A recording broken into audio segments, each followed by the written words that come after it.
You know that executive who walks in and commands the room until their CEO walks in and suddenly they're over explaining and apologizing, and you can almost physically see them roll into a ball at their chair? Maybe not totally, but they start to shrink.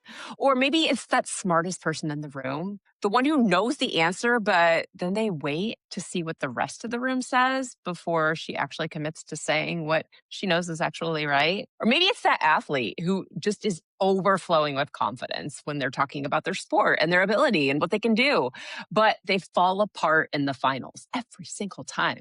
That high performer who gets passed over for the promotion because they just don't have that presence. And nobody can really tell them what that means. They just can feel it coming off of them. It's their vibe. I have people who I work with like this. They know their stuff. They're smart. They're brilliant. They're athletic. They're killing it in their industry.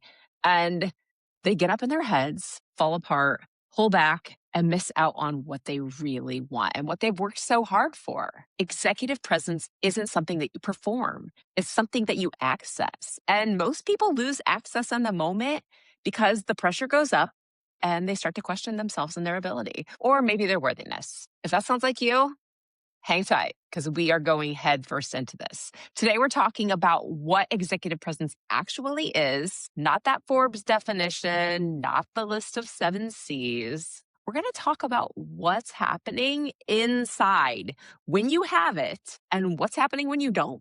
And of course, we're going to talk about what can actually be done to make sure that it's growing and getting stronger so that you walk in and show everybody what you've got. Whether you're building your own presence or you lead a team and you're watching someone on it play smaller than they're capable of, this episode is for you. If we've not met before, my name is Devito. I'm a performance mindset coach. I work with elite athletes and executives on the mental side of performance. So let's talk about what executive presence actually is. Here's what everybody says executive presence is. Are you ready? It's that gravitas, right?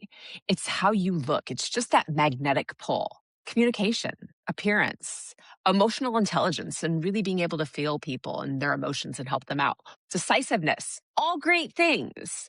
Maybe they say it's the 7 Cs. If you don't know what those are, it's connection, composure, charisma, confidence, credibility, clarity, and consciousness. Great things again. They're all real things. They're also completely useless if you don't understand what's underneath them, what's happening inside, and how those things actually are portrayed and show up, whether you're working in a corporate position or you're an athlete or anyone else in a position of leadership. Because here's what executive presence actually is. It's the ability to access your best self when the pressure's on without crumbling. It's not simple, is it? It's not about looking confident. It's about being grounded enough that confidence is available to you even when you feel like you might throw up or you're shaking or your palms are sweating. It's not about controlling your emotions. It's about regulating your nervous system so that your brain can actually function properly. It's not a personality type. It's not something that you either have or you don't. You're not born with it. It's a skill. You can learn it. I teach people how to do this all the time. It is trainable, but you have to train the right things. You can't just stand taller, which, by the way, there's a podcast episode that I've done in the past about this. It does help. It does signal your body to act differently, but you have to regulate your nervous system and you have to recognize what you're thinking that's maybe stealing that presence from you. You cannot perform your way to executive presence. You have to build your way there. I've watched people try to perform and fail. I've also watched people build it and succeed one step at a time until they don't even understand what happened. Because when you do it one step at a time, it's not overwhelming, it's not scary, and it actually sticks. Here's why you lose that presence when the pressure comes up. This is what nobody is telling you. Your nervous system is the problem. It is the piece that's missing. When the pressure cranks up, whether it's a board presentation, a hard conversation, a personal crisis, the championship game that you are on the free throw line waiting to win for your team, your brain doesn't know the difference between that and a threat that's actually going to kill you. It goes into survival mode. Fight, flight, freeze, fawn. It's the same system that keeps your ancestors alive back when we all lived in caves. And now it's hijacking your quarterly review, or it's ruining your best swim meet. In that state, this front part of your brain, the part that's responsible for clear, rational thinking, for communicating, and for keeping you composed, totally shuts off. You're offline because you're in a state where you don't need to think. You need to outrun the mountain lion or whatever it is that your brain assumes is chasing you. You don't lose your intelligence. You lose your access to what you already know, the things that make you great, the things that you were talking about just not too long ago, maybe to your teammates or your coworkers. Poof, they're all gone. You don't lose your intelligence under pressure. You lose your access. And that is the problem. Most executives have never heard this because they think they aren't qualified or they need to take another course or they just need to amp themselves up better. And that's not true. This is what it looks like in real life. It's over explaining your decisions that you've already made because your nervous system is kind of amped up and it's looking for approval for you to feel safe or to feel right. It's going blank in the middle of a presentation that you knew cold 5 minutes ago because you're overthinking what people think about what you're saying. It's agreeing with the room that you're in instead of saying what you actually think, because again, we're people pleasing so that we don't die outside the cave. It's getting defensive when someone challenges you instead of being curious about, I wonder what they're actually worried about or what I could do to improve. Or it's feeling completely different in a one-to-one conversation versus in front of a group. Does any of that sound familiar? Because it does to me. I've been through it. We all have. This isn't a character flaw. It's just basic physiology. Your caveman brain takes over when the stakes are highest to keep you from being embarrassed, losing, judged, or anything else. It's the identity underneath it that needs work. So for a lot of executives, that presence collapses under pressure because their sense of who they are is tied to their performance. You are your job. You are your success. And that's not true. The same is true for athletes. If I don't perform well in this event, what does that mean about me? What if I wasn't the athlete? What if I wasn't the CEO? And that question, even when it's unconscious, takes about a half a second to throw you into survival mode. It's that fast. The executives who command a room aren't fearless. They just don't need the room's approval because they know who they are. The athlete who misses the free throw shot and loses the game, they don't need somebody to tell them that they're still a good athlete. They're just like, that was a crappy shot. Dang. They're disappointed and they can deal with it. Executive presence isn't about being fearless. It's not about being right. It's not about needing the room's approval to know who you are. It's because you know who you are and you know what you bring to the table or to the court or to the pool or to the boardroom or wherever it is that you are. Here are the 5 things that actually build executive presence. These are practical, they're specific, and you can take action on them right now. These are your things, not the Forbes list. This is what I coach on. Are you ready? Number 1, you have to regulate your nervous system before you go into the meeting, before you go into the game or the meet or the one-to-one conversation. You cannot think, communicate, or lead well with a dysregulated nervous system. This is where breath work, visualization, and that pre-performance routine comes in. Whether you're an athlete or an executive, you got to do it.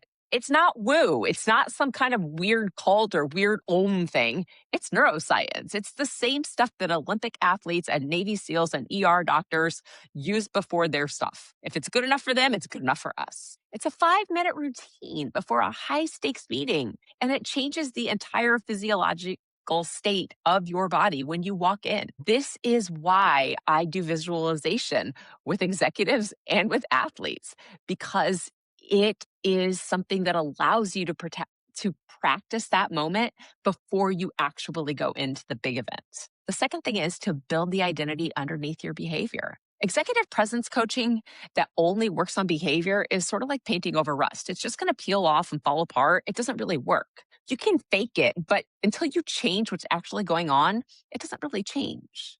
The work is knowing who you are clearly enough that pressure doesn't change anything. It's just a feeling inside your body. And that means doing that inner work. It's understanding what you actually believe about yourself or about your value or your capability and your ability to be right, even if nobody agrees with you. High performers aren't just burning out all of a sudden. They're not just suddenly falling apart. They just kind of quietly stop trusting themselves. And that's an identity issue, not a skill issue. The third thing is communicating with conviction, not from a need. Communicating because you believe what you're saying, not from what you'll get. It's something to think about, isn't it? The difference between a leader who commands a room and one who just talks loudly and like carries a big hammer with them or a big stick, whatever the thing is it's a big difference. You can be loud and wrong, but you can be quiet and right. Conviction comes from clarity and knowing what you believe and why you believe it. Because when you truly believe what you're saying, you can explain it to other people. It's not about being louder, it's about being more certain of your own perspective than you are afraid of what somebody else thinks about it.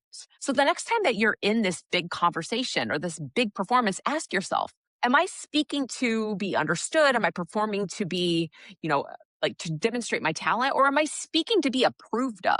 Because those are two different things with two very different feelings attached to them.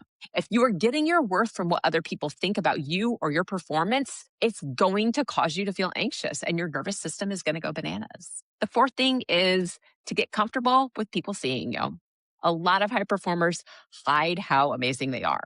They think if they do the work well enough, that people will just recognize it and give them the claps that they deserve. Executive presence actually requires you to be visible. It requires you to take up space and to let yourself be seen, thinking out loud and processing and bouncing ideas and not worrying about what other people think. And that's uncomfortable for people who were rewarded for being quiet or the ones who were just quietly getting things done and not asking for attention. You got to take up space. This is that appearance piece. It's not just how you dress, although that is important, but it's how you carry yourself. It's how much space you can take up and be humble, whether you make eye contact or avoid it. Body language is important. People read your energy. So if you walk in curled into a ball and you're trying to tell them your great idea, nobody's going to believe you. And if you walk in and force it down their throat and you don't tell them why, cares what you have to say.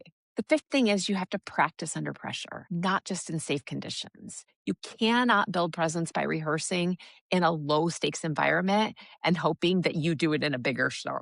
You got to put yourself out there when you're not ready yet. It's uncomfortable. It's scary. Athletes don't just practice when they're relaxed and feel fine. They train their minds and their bodies to access those skills when it's hard. They practice at race pace. They shoot under pressure. They do all of those things when it's high stakes, seeking out uncomfortable rooms for the hard conversations, saying things out loud to make sure that you know how to say it is practice. Presence is built in the repetitions, not just while you prepare to do the thing that you need to do. You have to do the hard thing in practice first. We practice these situations a lot on coaching calls where I'm like, play with me here. Let's go through the situation. You build presence by doing the things that you feel that you're not ready for, not after you feel ready. You have to do it when it still feels scary. So if you lead a team, here's what I want you to look for. Keep an eye out for that team member who gets really quiet all of a sudden in the group, but is brilliant when you talk to them one-on-one. I was a teacher before I was a coach, and I could spot these students and these clients anywhere. You know they know it, but they clam up because they're so afraid of what everybody else thinks. Look for that high performer who starts to over-explain, who kind of is wishy-washy on everything or waits for your approval before they commit. Being honest here, guys, this one is me a lot of the time. I have to push myself through this, and you might too. Or look for the person who gets defensive when they're challenged, not because they're being difficult, but because their nervous system sees challenge as a threat instead of a way to improve and grow. Or look for the one who's technically excellent, but just doesn't have that presence to be able to go into the bigger room or the bigger situation. Like, you know, they have the stuff, but you know they're going to shrink back and not go in with confidence, standing tall and giving everything they've got. And here's what you don't want to do if you're leading a team. Don't tell them to be more confident. That's not feedback. That's a wish. And they already wish it. They want to be and feel more confident. Saying it doesn't help. Don't assume there's a skills gap. Most of the time, it's a mindset and an identity gap with a nervous system that is on fire. Help them learn to regulate that. And don't wait for their performance review to tell them. By then, they've already missed out on a year of development, and you've missed out of a year of a great team member who could bring so much more to your team and to your business. Here's what actually helps. Name what you see specifically, not more presence, but I notice you get really quiet whenever so-and-so walks in the room. What's up with that? Tell me what's going on. Give them opportunities to practice in a low stakes setting and build them up. challenge them. Say, I know you can do this. It's going to be uncomfortable. This is the next step. Push them forward one step at a time, not all at once, but do push them forward. Invest in that inner work for them, not just their behaviors, but what they feel and what they think. This is what coaching is for. This is what I do for companies and for individuals. Reach out to them and say, hey, it looks like you kind of get inside of your head and feel a little nervous. How about if we talk with a coach that can help you work through those things? Then look me up. I'm here for it. You have what it takes, and so do the people on your team. Probably at least some of them, if not all of them. You can help them be successful. You can help yourself be successful by learning how to regulate your nervous system, to question your thoughts, and to create new habits one step at a time. Remember, that executive presence isn't something that you go out and get. It is something that you find inside of yourself. It's already in there. That version of you that knows exactly what you think, that says it clearly, and who doesn't need the room's approval to stand behind it is there. You do it with people you're comfortable with. Maybe it's your family or your friends or your sister or your brother, whatever. That version's there. It exists. You've been that person before in the right conditions with the right people on the right day. The work is making those conditions available inside of you, regardless of what's happening in the boardroom, in the big game, or wherever you are. The leader that people want to follow is already in you. The work is learning how to find them when it matters most and not hoping that they just show up. If this episode resonated with you, share it with the leader in your life who needs to hear it, or maybe watch it again yourself. Make sure you subscribe on Spotify or Apple Podcasts or on YouTube. The link is in the show notes. And if you're ready to find out more about how I can help you, book your free performance audit at megandevito.com. No pitch, just real clarity on where your presence is keeping you stuck. If you lead a team and you're watching someone play smaller than they're capable of, reply to this video or leave me a comment, and let's talk about what coaching could do for them. And of course, you can always check out my 90 Days of Calm book on Amazon. It's a daily practice for building that inner foundation of presence that helps you build that executive presence or that athletic presence that gets you to where you want to go. As always, I am cheering for you. Thank you for watching. Thank you for listening. And I will see you again next month.